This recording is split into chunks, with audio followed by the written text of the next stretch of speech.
कि जब से सीजीआई साहब बैठे उन्होंने कौन सा एक भी डिसीजन बता दे शेड्यूल कास्ट के पक्ष में दिया हो, एक भी। अब सीजीआई साहब रिटायर होने वाले हैं, अब वो है मीठी मीठी बातें करेंगे, क्योंकि अब समाज में जो है उन्हें अपना जो है अस्तित्व बचाना। और आप ये कहते हैं कि आईएएस को नहीं मिलना चाहिए, आईपीएस को नहीं मिलना चाहिए, तो सीजीआई साहब जो आपके ऊपर जो जूता कांड हुआ, जो आपके ऊपर महाराष्ट्र के अंदर रोका गया, जो आपके क्रिटिसिज्म हुए, वो आपके साथ आर्थिक आधार पे हुए या सिर्फ जातिगत आधार पे हुए, पहले आपको ये कल बताना चाहिए था कि जिस चीज के लिए इन्हें लाया गया इन्होंने वो चीज की, कि पहले हम हाई कोर्ट जज बनाते हैं, फिर आपको सुप्रीम कोर्ट जज बनाते हैं, और आपसे ही आपके समाज के खिलाफ बुलवाएंगे और लिखवाएंगे। वो लिख के गए। कभी सीजीआई साहब ने ये पूछा कि आज तक बैकलॉग क्यों नहीं भरा गया? कभी सीजीआई साहब ने ये पूछा कि हाई कोर्ट सुप्रीम कोर्ट में कितने शेड्यूल कास्ट, कितने शेड्यूल टाइप के जजेस हैं?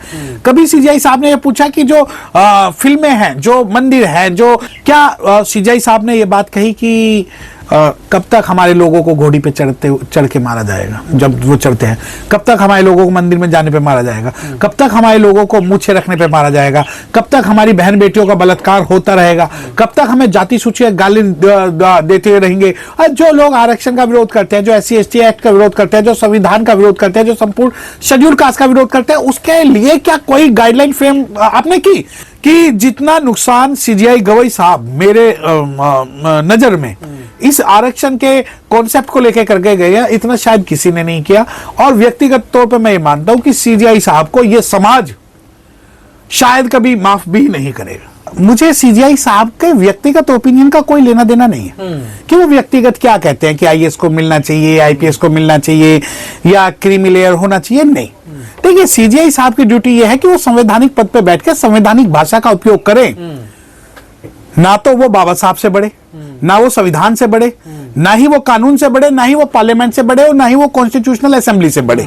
तो जब वो कहते हैं मिलना चाहिए, नहीं मिलना चाहिए, तो इसके लिए सीजीआई साहब को उन्हीं लोगों की गोदी में बैठ के जो है बात करनी चाहिए जो लोग आरक्षण का विरोध करते हैं। अब जो है देखिए, अब कल सीजीआई साहब रिटायर हो गए और उन्होंने बहुत अच्छी अच्छी बातें की कि भाई मैं पहला बुद्धिस्ट तो हूं, परंतु मैं किसी भी धर्म का अपमान नहीं करता।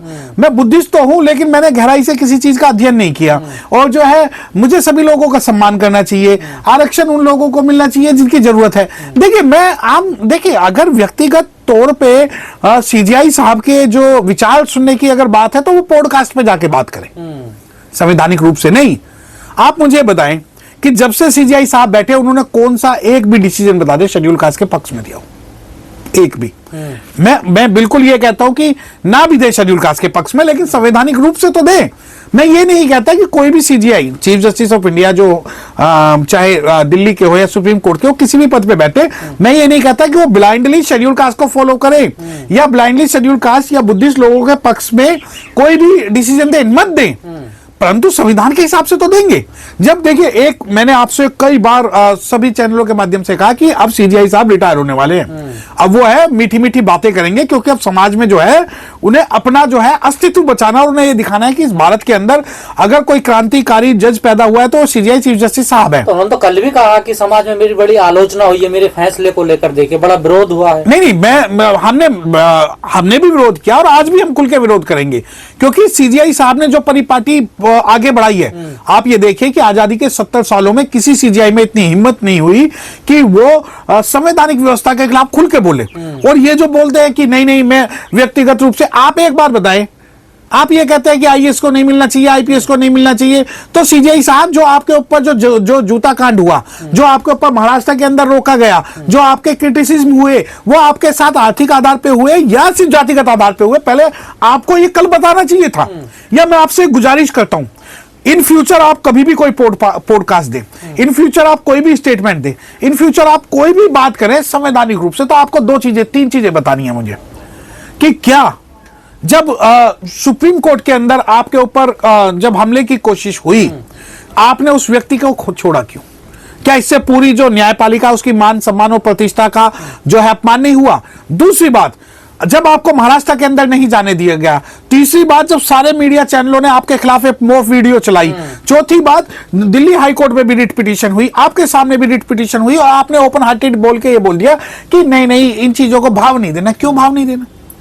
क्या हमारी आने वाली जो जजेस की पीढ़ियां होंगी या हमारे आने वाली जो वकीलों की पीढ़ियां होंगी वो इसी प्रकार से अपमान सहते रहेंगे? और ये जो अपमान आपके साथ हुए, सवाल ये है कि ये जो तीनों चारों जो कांड हुए हैं वो जाति का आधार पे हुए हैं या आर्थिक आधार पे? लेकिन वकील साहब एक और बताइए, जो बार बार क्रीमी लेयर की जो बात कर रहे हैं सीजीआई साहब, ये आखिर क्रीमी लेयर होता क्या जो SC/ST का आरक्षण के लिए बोल रहे हैं, इसको जरा बताइए। देखिए बिल्कुल, आज मेरी बात सुने, और जो सीजीआई साहब क्रीमी लेयर बोल रहे हैं ना, क्रीमी लेयर का मतलब ये है कि अगर आपके पैरों में टूटी हुई चप्पल नहीं है और साफ चप्पल है तो वो क्रीमी लेयर है।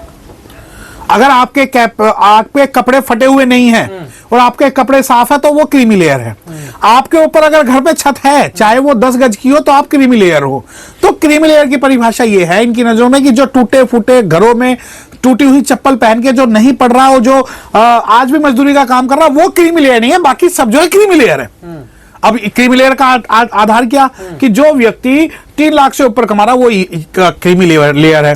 परंतु क्रीमी लेयर और ईडब्ल्यूएस की जब तुलना करेंगे तो दिल्ली के अंदर मैं आपको बता दूं कि शेड्यूल कास्ट तो 3 लाख वाला क्रीमी लेयर है, ईडब्ल्यूएस 10 लाख वाला क्रीमी लेयर है। अब क्रीमी लेयर की परिभाषा मतलब 3 लाख वाला जो SC/ST वाला है वो अमीर है। हाँ, वो अमीर है, और जो 10 लाख वाला 10 वाला गरीब है, वो गरीब है।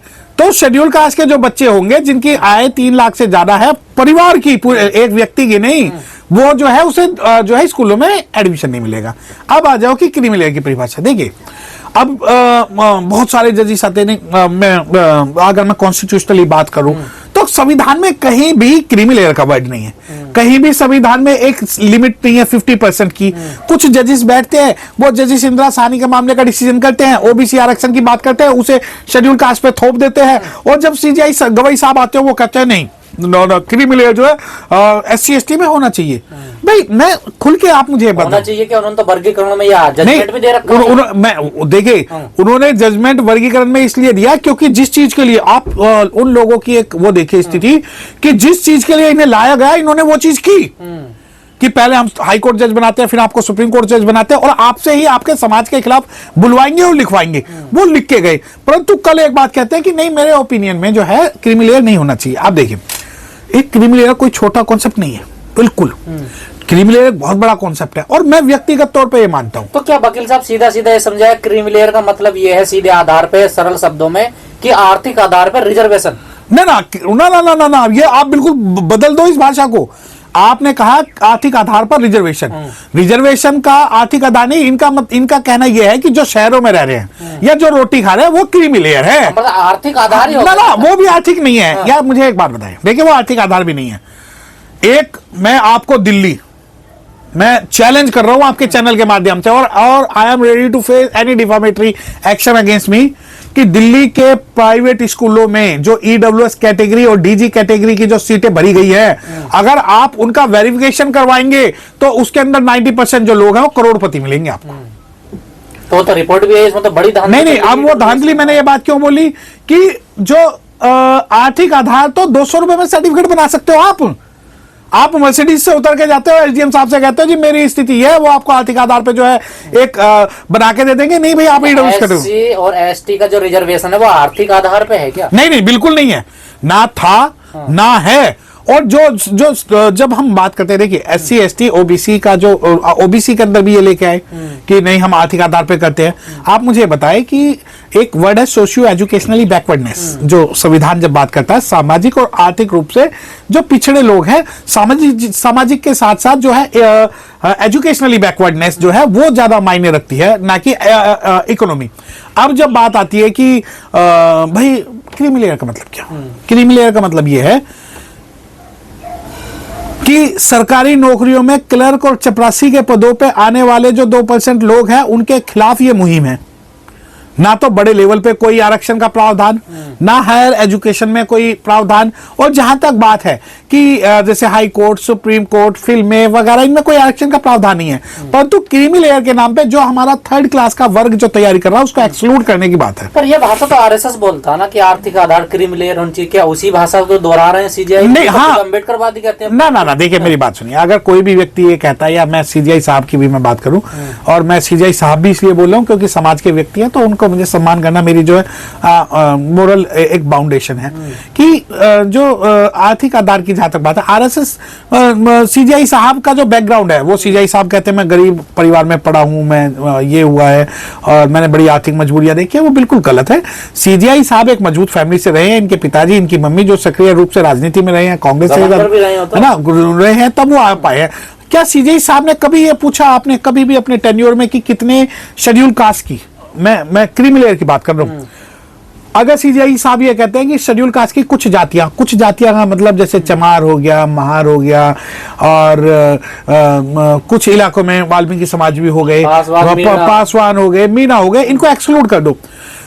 क्या कभी सीजीआई साहब ने ये पूछा कि एक्सक्लूजन पॉलिसी रिजर्वेशन के अंदर होनी चाहिए या इंक्लूजन होनी चाहिए? मैं तो कहता हूं कि आप समाज का जो सबसे गरीब वर्ग है उसके व्यक्ति को सीजीआई बनाओ। क्या बना सकते हैं? जो चीजें प्रैक्टिकल नहीं है उसको ये एक्सक्लूजन पॉलिसी तो लाना चाहते हैं, इंक्लूजन नहीं। अब इंक्लूजन क्या? कभी सीजीआई साहब ने ये पूछा कि आज तक बैकलॉग क्यों नहीं भरा गया?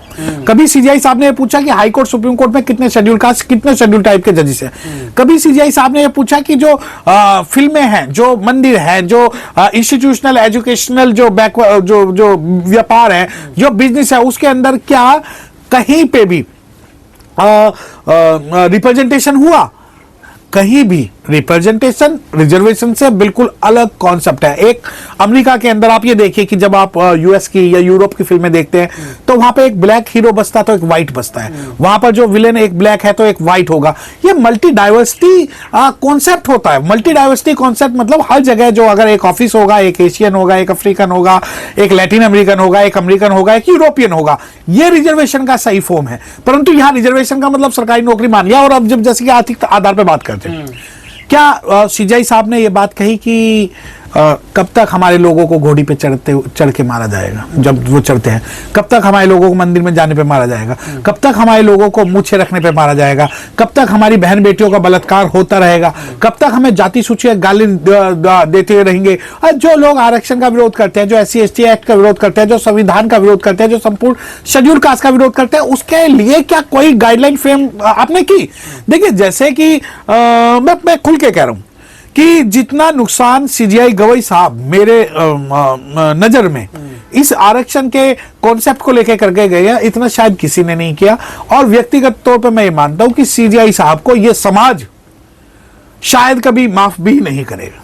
तो क्या गवई साहब ने रास्ता खोल दिया? जो लोग आरक्षण का विरोध करते हैं, आर्थिक आधार पर कहते हैं, उनके लिए एक रास्ता खोल के जा रहे हैं? हाँ, देखिए, मैंने क्या बताया, आरक्षण आर्थिक आधार पे नहीं है। जब सीजीआई साहब के साथ, प्रेसिडेंट के साथ, प्रेसिडेंट ऑफ इंडिया के साथ हमारे एक आईपीएस को सुसाइड करनी पड़ जाती है, हमारे आईएएस को जेल में डाल दिया जाता है, हमारे जजेस के ऊपर जो है मिसबिहेव कर दिया जाता है, हमारे जो बिजनेसमैन है उन्हें फंसा दिया जाता है, हमारा जो भी व्यक्ति जो टॉप पे जा रहा है उसे टारगेट किया जाता है, जब तक ये जातिगत चीजें होती रहेंगी आप आरक्षण खत्म करने की बात कैसे कर सकते हैं? और दूसरी बात, आरक्षण कोई भीख नहीं है। आरक्षण एक मल्टी ड्यूल कैपेसिटी में हुआ एक आरक्षण गरीबी हटाने की एक योजना है। ना आरक्षण अगर गरीबी हटाने की योजना तो इस पूरे भारत के अंदर में जल जंगल जमीन SC ST OBC और माइनॉरिटीज को दे दो, जितना मंदिरों का पैसा वो सारा बांट दो, जितनी भी जमीन है उसे दे दो, उसके आधार पे हमें आर्थिक रूप से इक्वल कर दो। किसी भी भारत के अंदर किसी के पास भी अगर आर्थिक रूप से ज्यादा होगा पैसा तो उसे आरक्षण की सीमा से बाहर करो। आप करके तो देखिए। एक तरफ तो आप कहते हो आर्थिक रूप से, आप कहते हैं कि जिसने एक बार रिजर्वेशन ले लिया वो दोबारा रिजर्वेशन नहीं लेना चाहिए। सीजीआई साहब भी कहते हैं। तो सीजीआई साहब अगर ये बात बोलते हैं कि जिसके पास एक कार है वो दूसरी कार नहीं लेगा, जिसके पास एक कोठी है वो दूसरी कोठी नहीं लेगा, जिसने एक बार फिल्मों में काम कर लिया वो दूसरी फिल्मों में काम नहीं करेगा, जो एक बार व्यापारी बन गया वो दोबारा व्यापार नहीं करेगा, जिसने एक बार अच्छे कपड़े पहन लिए वो दोबारा नहीं पहनेगा, और जिसे एक बार 50 गज का प्लॉट मिल गया उसे 100 गज का नहीं मिलेगा। तो हम मानेंगे कि आर्थिक आधार पर आरक्षण होना चाहिए। यार, हमारी बहन बेटियों के बलात्कार होते हैं, उन्हें मारा जा रहा है, हमारे लोगों को टारगेट किया जा रहा है, हमारे जो सोशल मीडिया इन्फ्लुएंसर है उन्हें टारगेट किया जा रहा है, हमारे यूट्यूबर्स को बंद किया जा रहा है, हमारे जजेस को धमकाया जा रहा है, हमारे जो अब ग्वालियर का देखिए, ग्वालियर की घटना के अंदर पूरे भारत में इन्होंने ऐसा एक परपंच रच दिया। क्यों? आज कौन से बिल में चले गए सारे के सारे? क्या उसके खिलाफ कोई बोले?